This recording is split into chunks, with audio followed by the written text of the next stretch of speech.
અરવલ્લી જિલ્લાના મેઘરજ તાલુકાના સુરદેવી ગામે ચાલતા મનરેગાના કામના શ્રમિકોને પગાર ન મળતા મુશ્કેલીઓ। છેલ્લા અઢી મહિનાથી પગારથી વંચિત મનરેગાના શ્રમિકોએ વિડીયો વાયરલ કરી હૈયા વરાળ ઠાલવી। આગામી દિવસોમાં હોળીનો તહેવાર આવતો હોવાથી પગાર સત્વરે કરવા શ્રમિકોની કાકલુદી કોની ભૂલના કારણે આવી સ્થિતિ સર્જાય તે વિષયે તંત્ર દ્વારા તપાસ કરી દોષિત વિરુદ્ધ પગલાં ભરાય તે જરૂરી। મેઘરજ તાલુકાના વિવિધ ગામોમાં ચાલતા મનરેગાના કામોમાં અંતર્ગત અન્ય શ્રમિકોને હજુ સુધી પગાર મળ્યો છે કે કેમ તે પણ એક તપાસનો વિષય। Bureau report Alpesh Bhatia, NN news, Aravalli.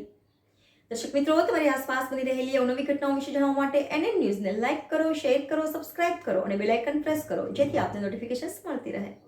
Meghraj તાલુકાના સુરદેવી ગામે મનરેગાનું કામ ચાલુ હતું। 6 અઠવાડિયા ભર્યો હતો।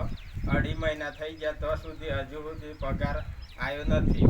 તો સરકારશ્રીને અમે વિનંતી કરીએ છીએ કે અમારા ગામમાં દરેક મજૂરોને પગાર જલ્દીથી મળે અને હોળીનો તહેવાર સારી રીતે ઉજવાય એવી અમે સરકારશ્રીને નમ્ર વિનંતી કરીએ છીએ।